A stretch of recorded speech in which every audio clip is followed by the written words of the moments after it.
If you feel like you're stuck, like your growth has just stalled out, you're definitely not alone.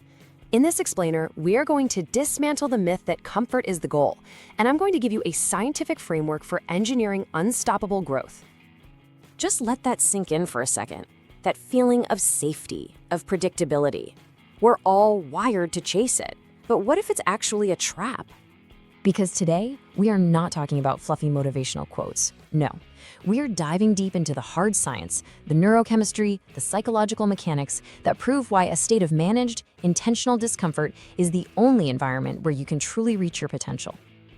So here's the central paradox we need to wrap our heads around. Our brains, they're running on ancient software designed to keep us safe, conserve energy, and avoid threats. But in our modern world, that programming has completely backfired. Comfort doesn't equal safety anymore. It equals stagnation. And discomfort, the very thing our instincts scream at us to run from, has become the trigger for adaptation, for competence, for real, measurable growth. And to make this perfectly clear, we've laid this out as a 6-part masterclass. We'll start with that paradox, diagnose the science of stagnation, then give you the exact framework for growth. After that, we'll get into the brain chemistry that makes it all work, lay out a precise action protocol you can start using today, and wrap up with the one lesson that will change how you see comfort forever. All right, let's kick things off with the comfort paradox. Imagine your brain is this super efficient survival machine. Its main goal for thousands of years was just to make it to tomorrow. In that world, finding a comfortable, predictable routine was a huge win. But today, in a world that demands we constantly learn and adapt, that same programming sabotages us. That equilibrium, which used to be a lifesaver, has now become a cage. So what's actually going on inside your head when you get stuck in that comfort zone? This isn't about being lazy or lacking willpower. It's a real, predictable, physiological state, and it's got a name. We call it intellectual inertia. It's what happens when your brain is on autopilot, just running the same loops day after day. Without new challenges, your brain basically says, hey, no need to build anything new here, and it stops forming new neural connections. It's like a muscle that shrinks from not being used. This isn't just a feeling, it's a biological fact. That invisible wall you feel, it's your brain conserving energy because you haven't given it a good reason not to. And this chart just lays it all out perfectly. Look here. When you're first learning something, you're in that steep growth curve. That's bar 1. But once you get good at it, you slide into the comfort zone, and your skills just flatline. That's bar 2. Now, here's the really scary part. Look at bar 3. You don't just stop growing. Your skills can actually start to decay. You become fragile. So let's be really clear about the price of staying comfortable. First, that fragility we just talked about. You live in a predictable bubble, and when a real crisis comes along, your system is totally unprepared.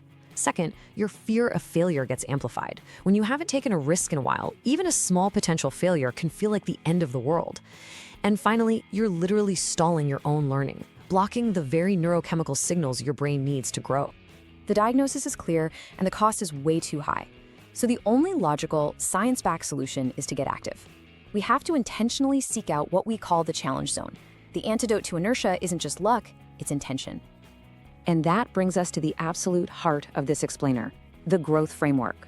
This isn't about trying harder or hustling. This is a reliable, repeatable system for engineering biological adaptation in yourself. The system is built on 3 phases. You absolutely have to do all 3. First, you've got to find your specific challenge zone. Second, you have to properly use the Stress-Adaptation Cycle. And third, you consciously expand what we call your cognitive buffer. Let's break down each one. Okay, phase 1, finding the challenge zone. You can think of this like a Goldilocks zone for your brain. Too little stress and you're bored, you're unfocused, that's the comfort zone. Too much stress and you're in a full-blown panic. The challenge zone is that sweet spot right in the middle. It's a task that's just beyond your current skill level. Hard enough that you have to pay attention, but not so hard that you just throw your hands up and quit. Now for phase 2, and this is where the real magic happens, the Stress-Adaptation Cycle. The scientific term for this is Hormesis. It's the principle that a little bit of a stressor actually makes the system stronger. Think about lifting weights. The growth doesn't happen while you're lifting, it happens when you rest and recover. It's the exact same for your brain. Without that dedicated recovery, challenge just turns into burnout. You have to cycle between stress and renewal. It's non-negotiable. And that cycle leads us right to the payoff in phase 3, expanding your cognitive buffer. Every single time you successfully tackle a challenge and then recover, that thing that was once hard becomes just a little bit easier. You are systematically, intentionally making your comfort zone bigger. The goal isn't to be uncomfortable forever. It's to make your comfort zone so big that things that used to terrify you are now just another Tuesday. So we've got the what and the how. Now let's look under the hood at the why. Why does this framework actually work? It all comes down to brain chemistry. The moment you step into that challenge zone, your brain gets a signal. It says, hey, we need to learn and adapt to survive this. And in response, it releases this incredible protein called brain-derived neurotrophic factor, or BDNF for short. Honestly, the best way to think about it is this. BDNF is literally like Miracle-Gro for your brain. It helps your existing neurons survive, but it also encourages the growth of brand new neurons and connections. When you're learning, you're not just getting a new idea, you are physically building a better, faster, stronger brain. And this chemical process gives you 3 huge psychological wins. First, it fires up neuroplasticity. You're building new brain pathways and making them more efficient. Second, you get better at managing fear. By repeatedly facing small challenges and winning, you're training your brain not to freak out so much. You're teaching your logical mind to quiet down your brain's alarm system. And third, you build self-efficacy, which is just the rock-solid belief that you can handle things. This framework is basically a machine for creating proof that you are capable. Okay, theory is one thing, but execution is everything. So let's shift gears. This is your action protocol. This is exactly how you put this system to work, starting right now. The entire system boils down to one simple number. This is your North Star. It's easy to remember, and it is unbelievably powerful. 10%. This is the 10% rule, and it is your secret weapon for finding the challenge zone every single time. Don't try to reinvent your whole life. Just identify your current baseline in any skill, let's say it's public speaking, and your baseline is reading from a script.